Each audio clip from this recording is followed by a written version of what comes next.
Assalamualaikum students, welcome to Ima Learning. Today's topic is about Ascomycota. Ascomycota fungi का second group है. ज़ाइगोमाइकोटा को हम already अपने lectures में डिस्कस कर चुके हैं. ओके, तो एस्कोमाइकोटा को स्टूडेंट्स हम सैक फंजाई भी बोलते हैं. Ascomycota is the largest group of fungi. About 60,000 species are present. Okay, तो इसके अंदर 60,000 स्पीशीज़ प्रेजेंट होती है. 60,000 में से जो 50% स्पीशीज़ हैं वो लाइकन एसोसिएशन में रहती हैं. लाइकन आप सबको पता है association between algae and fungi, जो कि एक सिम्बायोटिक एसोसिएशन होता है जिसमें दोनों ही लिविंग ऑर्गेनिजम्स एक दूसरे को बेनिफिट प्रोवाइड करते हैं. Okay, and mostly terrestrial, some are marine and fresh water, जिसमें से कुछ मैरीन्स में और कुछ फ्रेश वाटर में भी पाए जाते हैं अगर हम इनकी अकरेंस की बात करें. Okay, and now largest group भी है ये फंजाई का. और दूसरी ख़ास बात इसमें ये है कि इसमें फंजाई का लार्जेस्ट ऑर्गेनिज्म भी पाया जाता है और स्मॉलेस्ट भी पाया जाता है.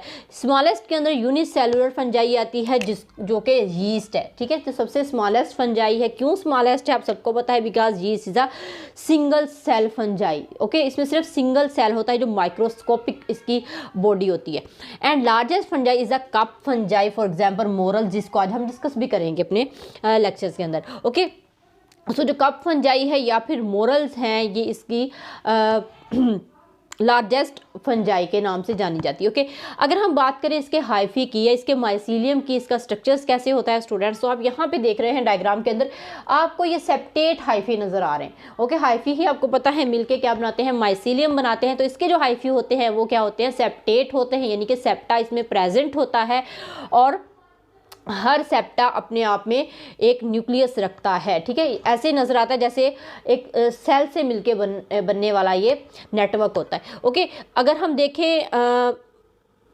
ए सेप्टेट हाइफी की, तो ए सेप्टेट हाइफी को आपको पता है उसमें मल्टी न्यूक्लिएटेड बॉडी होती है और उसमें सेप्टा नहीं प्रेजेंट होते. ओके, अगर हम नेक्स्ट बात करें इसके रिप्रोडक्शन की, तो रिप्रोडक्शन आपको पता है क्या होता है कि जिसमें ये अपने मज़ीद इंडिविजुअल्स में इजाफा करते हैं, उसको उस प्रोसेस को हम रिप्रोडक्शन बोलते हैं. तो रिप्रोडक्शन इसकी दो तरह से होती है, sexual reproduction and asexual reproduction.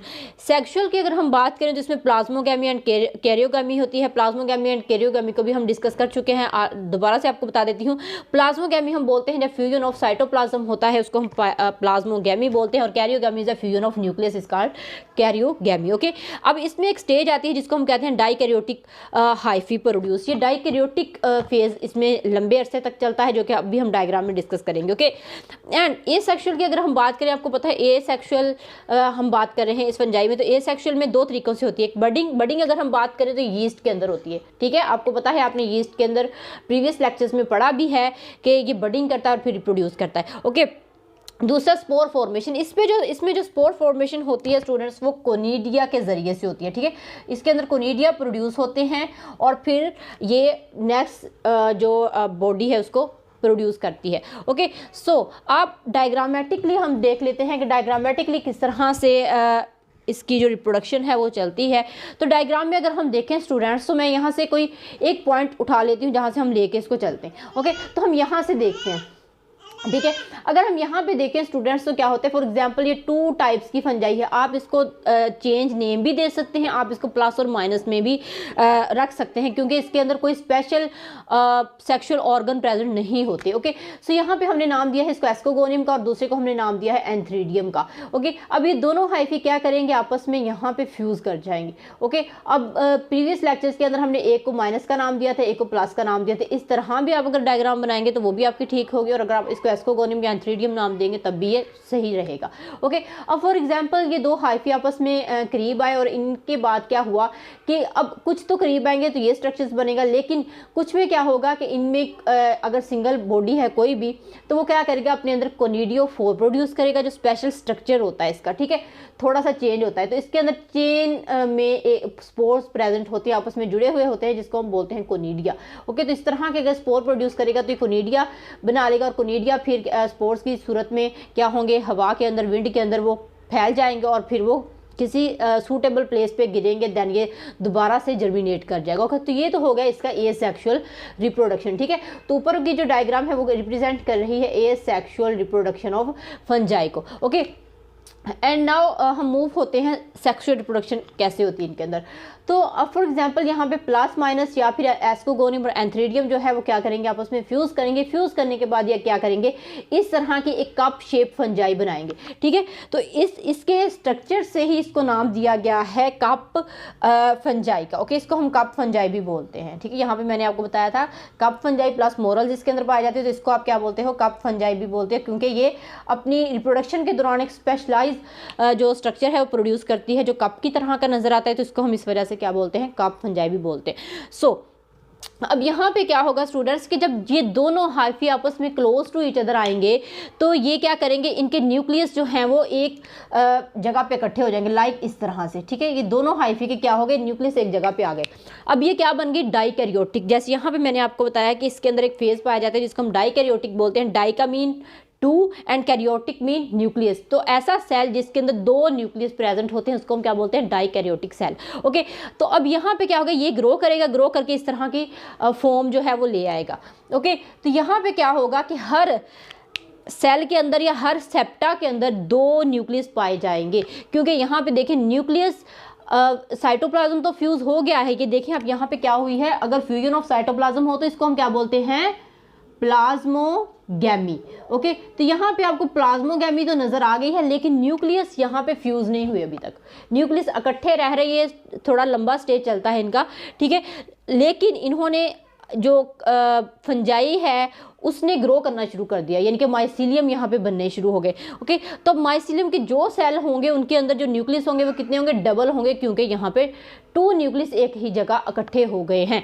Okay, and then क्या होगा, आफ्टर सम टाइम, अब इस चीज़ को हम एस्की भी बोलते हैं। ओके, एंड एस्कोकार्प, ये अब क्या बन गया है, हमारे पास एस्कोकार्प शेप आ गई है। ओके, सो नेक्स्ट क्या होगा कि नेक्स्ट थोड़े टाइम के बाद या कुछ लंबे अरसे के बाद, ये डिपेंड करता है कि कैसी वहाँ पे इन्वायरमेंट है। तो इन्वायरमेंट अगर सूटेबल हुआ तो ये फ्यूज़ कर जाएंगे, अगर नहीं हुआ तो ये काफ़ी टाइम तक इसी स्टेज में ग्रो करते रहेंगे। ओके, देन क्या होगा, फ्यूजन ऑफ न्यूक्लियस होगी, ठीक है। इस स्टेज पे आके क्या होगी, यहाँ पे कैरियोगैमी होगी, यहाँ पे।